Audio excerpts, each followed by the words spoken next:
What's up, my comic comrades, and Happy New Year. We hope all of you had a safe and awesome New Year and holiday season in general. We're crazy excited to kick off another year here on the show and have a crap ton of fun lined up for you all in 2022. So we hope you all come along with us. Anyway, today we're getting the new year started right with the return to the main Batman title. We last left off with issue 111, where the Scarecrow had betrayed Simon Saint, injected Peacekeeper 01's face with fear toxin, and captured the Batman. So we're gonna pick things up there with the beginning of the Fear State storyline. And if you haven't had a chance to watch our previous episodes on the series, you could do so right here. But now, let's jump into issue 112.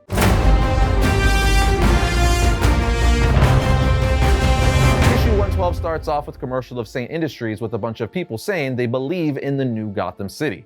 On the next page, we are taken to the Batman, who has just been injected with Scarecrow's new fear toxin, with him saying, "I think I'm losing my mind." The Scarecrow, it's not just a toxin. Somehow, he's in my brain. I can't trust my eyes. Please, can you hear me? Please, can anybody hear me? As he tries to reach out over his comms to anyone in the Bat family. Finally bringing us to the moment where Batman has been captured by the Scarecrow. Because people who have been reading the entire series know, several of the previous issues started off with Batman captured and poisoned by the Scarecrow, and now we're finally being brought to that moment. Anyway, the commercial for Saint Industries continues with Simon Saint saying something to the effect of, "When I was a child, Gotham was a broken city, renowned the world over for its lawlessness and corruption, a city where its citizens were going down in the streets in front of their children. Criminality ripped every corner of Gotham. I remember my parents telling me that I needed to escape the city when I was old enough. They didn't believe it could ever change, but deep down, I thought Gotham City could work better. And when the costume man rooted out the crime and ended the stranglehold of the mob,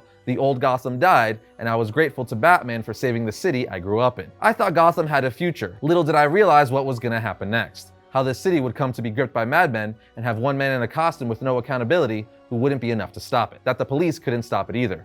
After years of relying on a vigilante, things in Gotham seem to be growing worse by the day." Saint then presents Peacekeeper 01 saying, "And that's why I started to design what I call the Magistrate Program, Gotham City's heroes of tomorrow," as he introduces Peacekeeper 01 to the world. We are then taken back to Batman, who is able to make it out of the building but struggling to get to the Batmobile. But when he finally makes it inside, he gets the fear toxin antidote out of the glove compartment and injects it into his chest. He then looks out his windshield saying, "No," as he sees the Scarecrow approaching, but says, "It's not real. You're just in my head," as the Scarecrow breaks through the window. But Batman was right. It was just an hallucination, as he gasps and even peels away in the Batmobile saying, "This is Batman. Does anybody copy? I don't know how long I've been out. Scarecrow got inside my head, not just with his usual toxins. He's using some kind of experimental mind control technology. I don't know if my brain has been compromised. There's no telling what's real anymore.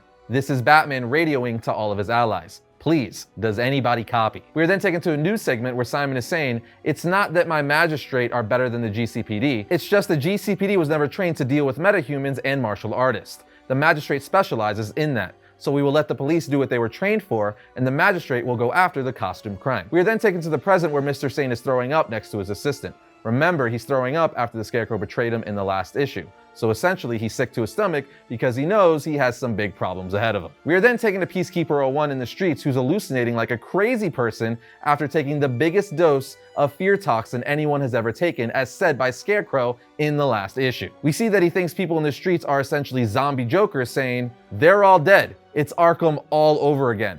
I'm supposed to be the good guy. I'm supposed to be the hero. How can I be the hero if they're all dead?" But the people on the streets are very much alive and are like, "What the hell is wrong with him? Isn't that the magistrate guy, Peacekeeper 01? But Peacekeeper keeps hallucinating, thinking they're zombies, saying, "I'm going to be the hero of Gotham City." No, I won't let this happen, as he starts killing innocent people, thinking they're zombies. We then see Cassandra Cain Batgirl has tracked down Batman, saying, "You're alive?"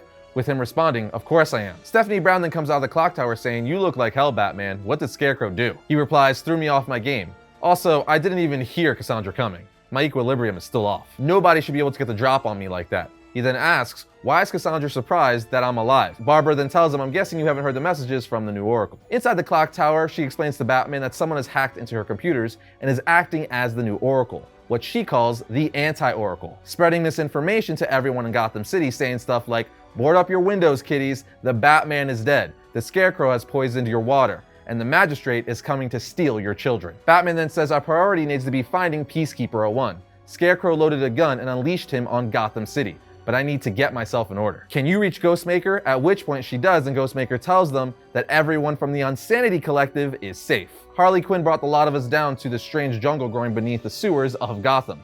Poison Ivy is here, but she seems to have gone feral. She's calling herself Queen Ivy now. Ghostmaker then continues to tell Batman that Harley and this woman named the Gardener have a plan to recruit Ivy to our side, but I'm skeptical. Batman responds, if the situation is stable, I need you to meet me in the garage. My mind has been compromised. I need your help. He replies, I'm on my way. Batman then tells Barbara and Stephanie Scarecrow clearly has a bigger plan at play. I don't remember my time in his custody, and I can still feel him rattling around in the back of my skull. He's using new technology, not just a few toxins, something much more dangerous. He's been working behind the scenes the entire time, working to turn the city into a powder keg. Peacekeeper 01 is going to hurt the people. The magistrate is going to overstep in order to prove they haven't lost control. But the real danger right now is happening in the homes of the people of Gotham City. They've been pushed to the brink, scared out of their minds. They're capable of anything now, and Scarecrow is here, ready to push them over the brink. We then get a full-page shot of the Scarecrow on the next page with him saying, very good, now let's begin. And he's doing this while he stares down at Gotham perched on top of a gargoyle. We are then taken to Simon Saint's lab, where he's turning his assistant into the newest Peacekeeper, telling him, I'm sorry to do this so soon, I hope we could have done this in a less painful manner, but I need you to find Peacekeeper 01. And then I need you to bring him back, and if he won't come peacefully, you know what you have to do. As the issue ends with the creation of Peacekeeper H. Issue 113 opens up with Batman swinging through the city as we hear the anti-Oracle telling the people of Gotham, this is your Oracle giving you the true story of what's happening on the ground in the city. Gotham is at war. The bodies are piling up on the side of the streets, and nobody is coming to save you. Batman is dead. Gotham is dead. Soon, you'll be dead too. The new Oracle then starts laughing, continuing to say, I'm sorry, the truth hurts, but you need to hear it. I am the weird voice in your head telling you it's going to be okay. I am your Oracle. But this time, it's not okay. This time, you need to make weapons. You need to defend yourself. And as this mysterious person acting as the Oracle continues to tell the people of Gotham City this message, we see Mr. Saint terrified, Barbara Gordon pissed off that someone's hacked her computer, and Poison Ivy and the Gardener walking through the sewers. Oh, and we can't forget, we also see the Peacekeeper hallucinating. Judging by the laugh at the end of the message from this person acting as the Oracle, is this the Joker? Maybe. Could be. Either way, we are then taken to the Gotham City Police headquarters, where Renee Montoya was talking to one of her officers saying, please tell me there's something real on those tip lines. The officer tells her, look, unless there's zombies coming out of the Potter's Field near Arkham, the rest of this is nonsense. The rest of it is just echoing the garbage that Oracle's been spewing over the wires. Montoya says, that's not the real Oracle. Look, I know it's hell, but keep at it on the radios. Pick up whatever chatter you can find. The people need to know there's still some kind of hope in the city. As her officer leaves, she says, why did I take this job? And a voice says, because you wanted to help people, Renee. Revealing Batman is there, with her turning around saying, you're not dead? He answers, no, I'm not, but peace in the city is deteriorating and fast. Misinformation is spreading quickly, so I need you to take what I'm about to tell you at face value and believe it. He then proceeds to tell Montoya that the magistrate planted the bomb in City Hall. Simon Saint did it to scare the mayor into funding his crime-fighting program, in a plot he devised with Scarecrow. The Unsanity Collective have broken laws, but they are not a terrorist group. They were manipulated by Saint into becoming scapegoats. Peacekeeper 01 has been dosed with fear toxin, and he is now loose in the city, no longer under the magistrate's control. Scarecrow is at large and has bigger plans for Gotham. She replies, you're telling me Nakano gave all this power to the magistrate, and now they have literally no control over their most dangerous weapon? He replies, yes. We need to get him off the streets before he hurts anybody. Montoya then says, Batman, listen to me. Gotham is at its breaking point. Lies are spreading through the city like wildfire. The people need to believe in something altogether. It's the only way to break them out of this. If we don't do it, the future belongs to the magistrate, and as she looks at Batman, she realizes he's gone. Once Batman leaves Montoya, he's swinging through the city and is spotted by a magistrate drone which says, warning, mass vigilantism is illegal in Gotham City. Use of grappling hooks damages public and private property. Cease and desist by order of the magistrate. But Batman, of course, says no. But let's pause for a second because I never thought of all the damage the grappling hooks would do to buildings that the drone pointed out. So gotta say, he's got a good point. Anyway, the drone of course alerts Magistrate Peacekeeper robots that start attacking Batman, but he replies, Simon, I hope you're watching this closely. I want you to see how easy this is for me. How quickly your vision of Gotham falls apart by my hands. You are going to spend the rest of your life in a jail cell for setting all of this in motion, Simon, for letting the innocent get scared and hurt. You have gave one of the most dangerous minds the city has ever seen more power than he's ever had before. The city is Scarecrow's laboratory now. We're all his test subjects. Are you listening, Saint? I will make sure the city knows whose fault that is, even if it kills me. as we see him destroy all of his robots, with us getting a shot of Simon Saint terrified. We are then taken to the garage, Batman's new Batcave, where he meets up with Ghostmaker and shows Ghostmaker a VR helmet that he's converted into a mind control helmet with the help of Cyborg and Mother Box tech. Batman then asks Ghostmaker for his help to go through his mind and see if the Scarecrow has planted anything in his brain that they need to remove. So they both enter Batman's mind, and Ghostmaker thinks it's funny to look at memories of Batman's love life as we see him making out with Catwoman, Talia, and Poison Ivy. We then see a memory of Scarecrow having Batman all tied up S&M style, images we have seen at the beginning of previous issues. But his memory starts to come alive, and the tied up Batman's eyes turn to button eyes, all Coraline style, and start attacking Ghostmaker. Ghostmaker then says, "Bruce, I'm gonna kill the strange copy of you now. This better be a kind of a metaphor. If I get trapped in your mind for the rest of my life, I'm gonna be very, very upset." Ghostmaker then finds the normal sane version of Bruce's mind, if that's even a thing, and makes him remember who he is. Batman does and says, "Thank you, Ghostmaker. Can you bring us back?" But Ghostmaker says, "It's good we have a moment together like this, Bruce, a real communion. Because there's something I've been keeping from you," as he tells Bruce about a memory he has of Jonathan Crane when he was just a graduate student. He tells Bruce after we had met, when we were still training on separate paths across the world,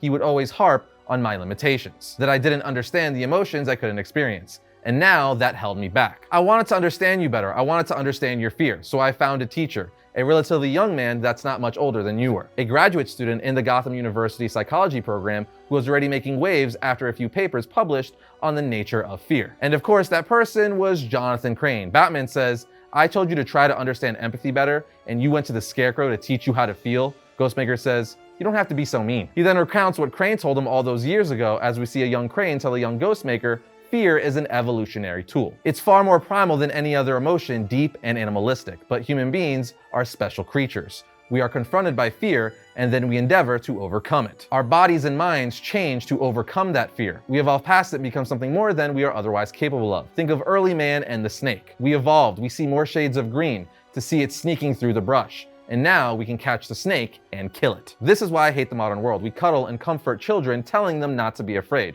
when fear is what will make them strong. I have a paper on the subject that the journals will not publish. They said it amounted to a sort of mind control, a way of using fear to help society evolve. I call it the fear state. Crane goes on to tell young Ghostmaker, first, there must be a shock to the system, the introduction of an abstract fear on a wide level.